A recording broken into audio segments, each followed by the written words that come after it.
Hi guys, it's Gibson. Welcome back to We Should Talk. I took a little bit of a social media break last week. I went away with friends and safely stayed at somebody's house, and I'm quarantining now, so I'm sort of back fully in it. But I had seen people talk about, taking social media breaks and needing to take a breather from the pressure to post. And I didn't take any sort of like official break. Like I was still sort of like posting on Instagram, but I wasn't scrolling. I wasn't really checking Twitter. Because I was away with friends for over a week. I figured, you know what, this is a good time for me to not be putting pressure on myself to live tweet Real Housewives multiple times a week. I didn't try to watch all my shows right when they were on. I just had to sort of like disengage and allow myself to feel like unburdened by that.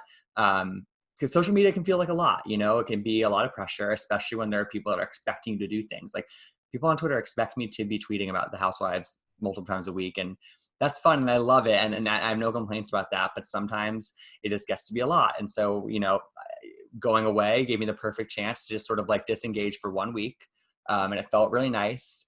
I am back in it now in the swing of things. I've caught up on all the shows that I missed when I was out, including the premiere of The Real Housewives of Salt Lake City, which I mean, that's a whole rabbit hole for me to go. I could talk about that for 2 hours. But like, oh my God, like I don't remember a premiere of a reality show where we kicked off with such a bang. It literally, the drama really feels like we're like 3 seasons in. Like it is wild. These women were made for TV. Fully caught up on that.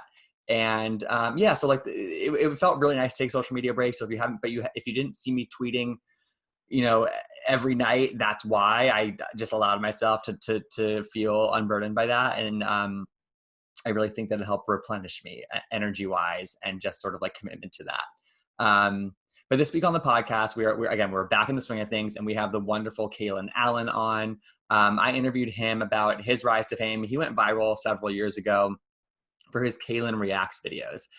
If you remember, BuzzFeed and some other platforms were posting these recipe videos that were going totally viral on Facebook, with these like crazy visuals and food combinations and what have you. You remember them. I don't have to explain it.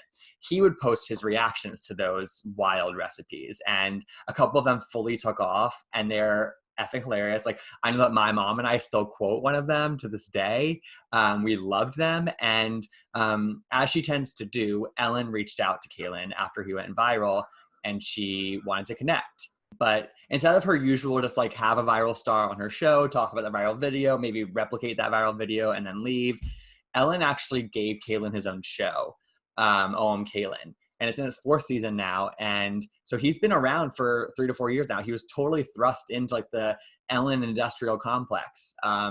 And he's totally capitalized on it. He has his own big platform. He's launching his own podcast, I'm Your Biggest Fan, this fall. He has a Christmas EP coming out.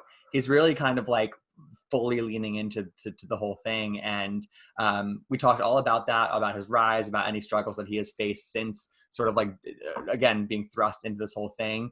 I did ask him about sort of Ellen's controversial 2020 and what he thought of that as somebody who was very much in the thick of it with her. And he had a very interesting answer for that. It's a really great, wide-ranging interview. And he made me laugh, and I'm sure he'll make you laugh too. So stick around for that and enjoy. It's a really fun one.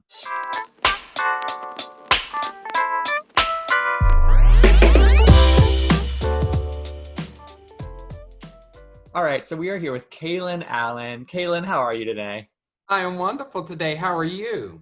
I am good. It's been a big week, so it's nice to end the week on a high note with you. Oh, thank you. I woke up this morning. I said, I feel that there's a shift in the universe. Mm-hmm. I'm feeling a lot of positivity. So I'm looking forward to the upcoming months. Yes, totally. So how have you been this year? I mean, a lot has been going on. How has 2020 been treating you? I mean, 2020 has been rough, but I will say that 2020 was also very blessed for me. I've been doing a lot of work and working on a lot of special projects. So it's been actually very productive for me, but at the same time, chaotic, and I think having both of those things happening at the same time can be very frustrating. But, I'm just grateful to still be living and breathing. Yes. And you talked about sort of like you have amazing things going on professionally that we'll talk about. And then obviously, in the world, there's all this craziness happening. Are you somebody that's able to compartmentalize those two things, like, work and life outside of it? Or is there sort of like a gray area for you?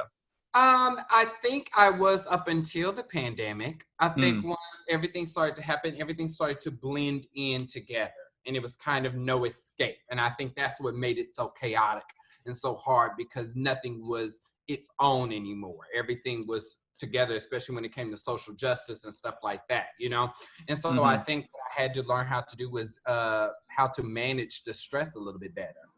Totally. So, I'd love for people to hear your story and your words, sort of how you've gotten to where you are, because it is a pretty incredible one. Can you give us a little bit of just like a Sparks Notes version of how Kalen Allen got to a point where he has a series with Ellen and he has a podcast and he has an album coming? I mean, you have a lot going on, but, I feel like 5 or 10 years ago, you would have been like that would have been a dream, right? Right. Absolutely. Yeah. So 3 years ago, actually 3 years ago in this month, so November 2017, I made a video to some cornbread. And from that video, things just took off. So then I was just like, oh my goodness, I put that video up, it went viral. I said, let me make some more videos. I made some more videos. And then the next thing that I knew, I was getting a call from the Ellen DeGeneres show. Then I was on the show. And then the next thing I knew, I was moving to Los Angeles. And since then, I've been doing Crazy. that. I've done a movie. I mean, I've made a Christmas album. I have really taken that opportunity and built an empire from it. I'm so grateful. An empire. I love that word. So when you posted that initial video, Yes. what were you doing before that? Had you been putting stuff on the internet that like hadn't gone viral, or like what were you sort of, or was that just sort of like an ad hoc thing you just kind of put up? No, I hadn't been doing anything prior to that. I was actually in school at Temple University in Philadelphia. So I Mm. was studying theater and film at the time. And the video, the very first one, went viral. Like it just Wow. by luck and by chance, it just became a thing overnight. And then from that point on, And did you post that on, like, where did you post it? On Twitter, Instagram? yeah, so I posted it on Twitter the first night. And then when Uh-huh. I woke up the next morning, it had just gone ultra viral. And I had like, I remember I couldn't open the app because the app kept breaking, Wow. because of all That of much engagement. Right. yes, so much engagement that I was not used to. So my app couldn't handle it. And then from there, that's when I created the YouTube channel. Then started putting on my Instagram and on Facebook. And then it just blew into this big phenomenon. Amazing. I mean, so I remember that time because I watched those videos. I remember at Thanksgiving that year, Yes. I showed my mom all your videos that you had put up, and there was one with fruit salad in it, I think, or like Yes. a fruit, and There that's was and a potato salad cake. we still quote that to each other. Like it's such. I mean, it was just those videos. I think again, like I think online these days and for the past several years, people are just looking for things to make them laugh and to make them smile. Yeah. And you were definitely that person for a lot of people, kind of like early in the sort of dark period of our country right now. And do you feel like you were sort of like this antidote to what was going on for a lot of people? Yes, and I think everything that I do, I just have the purpose of just bringing joy to Mm, people. I can always say that any content that you see that I'm in is all for just putting a smile on the world's face. That's all I care about. And I'm glad that I was able to do that with the food videos. And I love that so many people were able to come together as families and share those. There's times when I'm like walking through an airport and I'll see people watching the videos as they wait for their plane and stuff like that. I love it. Do people ever come up to you and want you to sort of like reenact some of those videos? Oh, absolutely. Absolutely. People quote me all the time. All the What's the time. number one quote? Usually it's like Jesus take the wheel or Pepper is Pepper. What's another good one? Pepper Uh, is pepper. Yes. yes, yes, yes.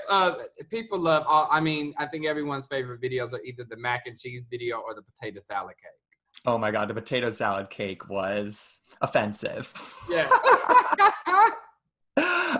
Okay, so at some point, obviously, Ellen takes notice. The Ellen Show takes notice. What does that process look like? Do you literally just get a random call? Do you get a random DM? Like, what's it like when her people reach out? So it's just like any other show, you know, you hear from a producer. So mine was a Twitter DM. And then I jumped on a call and they talked to me and they met me and they talked about my life and stuff like that. And then that's when they invited me onto the show. Now, the difference is that usually, you know, it goes through some type of like selection process. But this time, Ellen had actually seen my video and she was the one that requested that I come onto the show. Wow.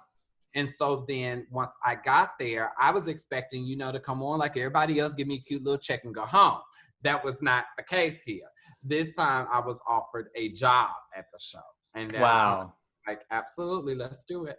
Did she tell you, or did the producers tell you sort of why, what made you different? I mean, obviously you're your own person, but what about you to them was like, no, we got to lock Kalen down. We got to have him be part of our production.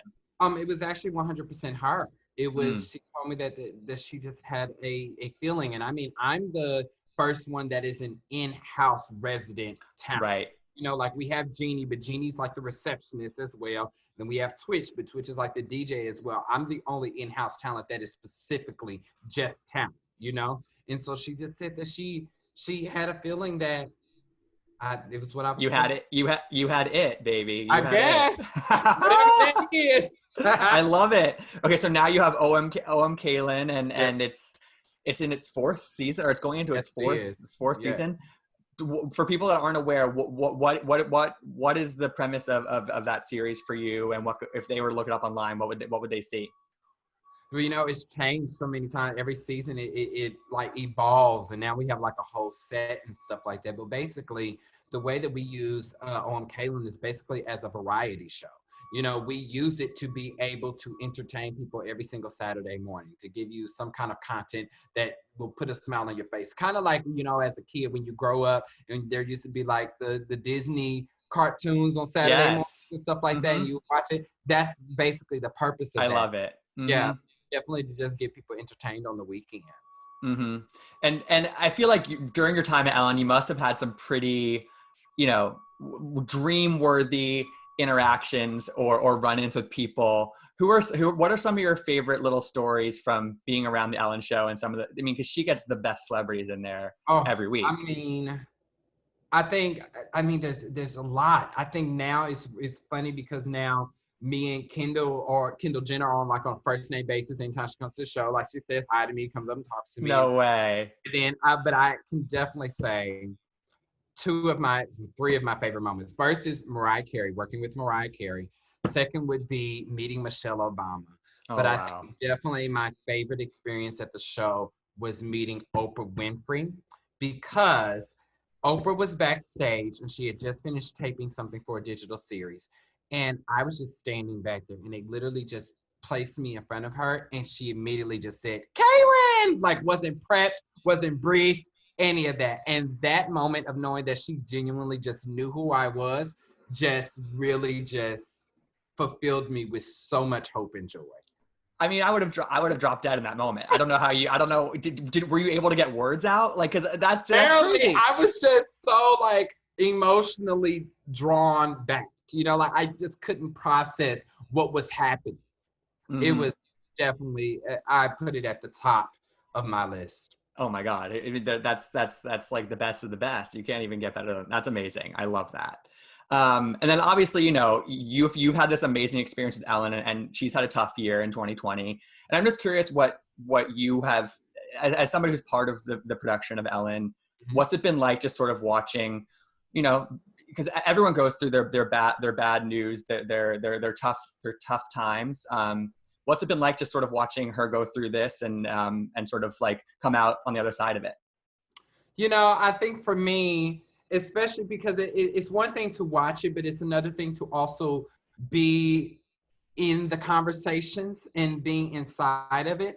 And I think for me, what was important, especially with being in the business for only a couple years now, I think my focus was more so solution-based. I don't believe that any place on earth is perfect, you know, regardless of what we want to believe. And so for me, it was just important that we figured out the answers, you know, and we figured out the solutions. And what I loved about what we did at the show was the immediate action that we took. especially when it came to her stepping up and definitely being like, this is my show, my name is on it. I'm going to do what is necessary to make this place the place that it is supposed to be.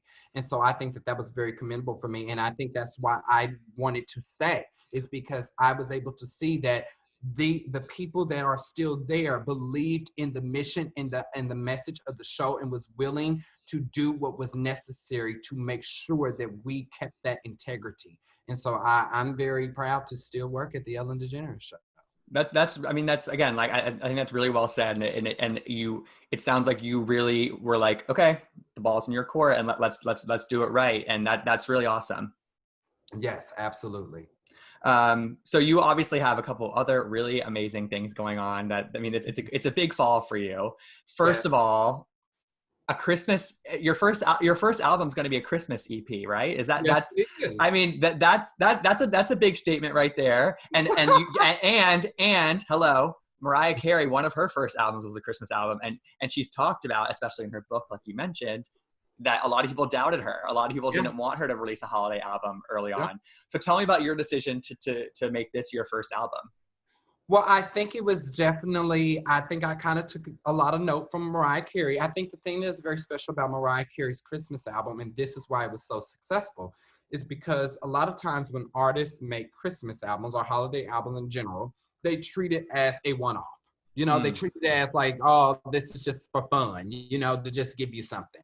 But Mariah treated hers, and I think so did Michael Bublé. They treated their holiday albums as real albums. Totally. Every song had a purpose and an intention. And I think also for me, the reason why I did it, I think there's multiple reasons, but I think one of the main reasons was because I love Christmas.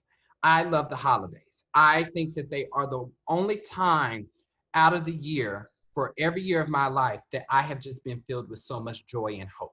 And so I knew how rough this year had been. And so that was why I was like, I want to go into the studio and create something that can hopefully bring that same joy and hope that I feel every holiday season to the families. I was always like, you know, usually we go home for the holidays, but I feel like to this year, I need to bring the holidays home to people, you know? And I also was very specific with featuring people from the queer community on it. Even in the videos, I was very specific to have a cast of queer people, because I always felt like people within the LGBTQ plus community were left out of the conversation and narrative of the holidays. And it was important for me to let people know within my community that we can own this too. We can celebrate this holiday too. It should mean just as much to us, you know, and it's very much honoring that inner child within us. I love that. And that is, to me, like, you have had this amazing 3 years, and that is the definition of paying it forward. That is bringing along other people for the ride. And that's really special. And a lot more people should be doing that. So you should feel very proud of who you've gotten involved in this project. Thank you. I have Alex Newell, and then I have MJ Rodriguez, and then for the video, I have some drag queens. I have Sugar Cane, I have Monique Hart, I have Manila Long. So yes, come on now. We are going all out, baby. I love it. And when is that out? When is the Christmas album out? So the Christmas album comes out November 10th. Wow. That's exciting. I mean, I'm already in the spirit. So like, I mean, like Mariah says, like November 1st, it's time. So you're right on schedule. And then, so I understand you also are launching a podcast soon. Yes. This fall. It's called I'm Your Biggest Fan. I'm Your Biggest Fan. Right. What's the premise there? Because I'm trying to fill in the blanks. I'm like, okay, you're probably gonna have some great guests on there as well. Yes. So, you know, this is actually how I came up with the idea. So we shoot on Warner Brothers, right? Well, right next to our stage is The Real. And Adrienne Bayon-Holton is one of the hosts on The Real. And we film together for multiple things. However, I am obsessed with the Cheetah Girls, right? And so who isn't? Right. Every time I talk to Adrienne, we talk about the Cheetah Girls. So I was like, I want to do a podcast that I only talk to nostalgic figures. You know, of people from our past that were integral in our growing up, people that had an important role with who I am today, you know? And so I was very specific, like I wanted to talk to old Disney Channel stars, like I wanted to talk to people that meant so much to me growing up and see what they're doing and what that experience was like during that time, you know? That's really fun. And now my brain is just rattling with names that you could bring onto this show. Who are Yes. some of the people? I mean, you probably don't want to give away everyone who's on who you're going to have on, but who are some of the people that, I mean, would potentially be dream guests that like would really check that nostalgia box for you? Oh, I mean, Monique Coleman from High School Musical, Raven Simone, of course, because I honestly can say that the way I learned how to do comedy was through Raven. You Oh, know, really? From That's So Raven? yes, from watching That's So Raven taught me how to do comedy. Mm. Um, I would have to say I would love to talk to Felicia Rashad. I would love to talk to Jack A. Harry. I think there's so many iconic people that I would just want to pick their brain.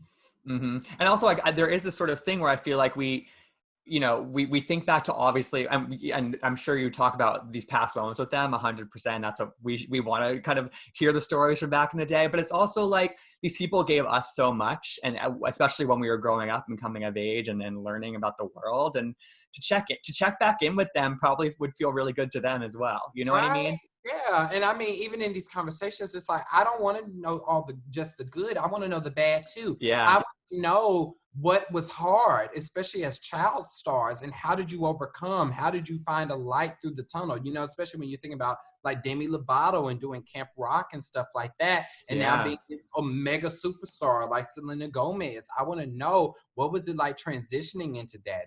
Were you scared? How did you do it? I mean, even Miley Cyrus. Mm-hmm. Yeah, and it's like they have to deal with all these things that a normal teen or a normal person, finding out about life has to deal with, but also everyone's watching them, and so I mean, you'll hear some great stories from these people, I feel. Yeah. Is there something that has been sort of like a big learning curve for you, tough for you as you've kind of been in this whole new world? Like what are some of the things that you have, I mean, had to deal with, over the past 3 years? Because obviously you were just thrust into the spotlight and haven't looked back, but I'm sure there were some difficulties. Oh yeah, I'm sure. I think every year there was something that would happen that would force me to level up and become a better version of myself. I think definitely when I first started, it was very much a whirlwind and I was very overwhelmed. I was unsure of what to expect from Hollywood.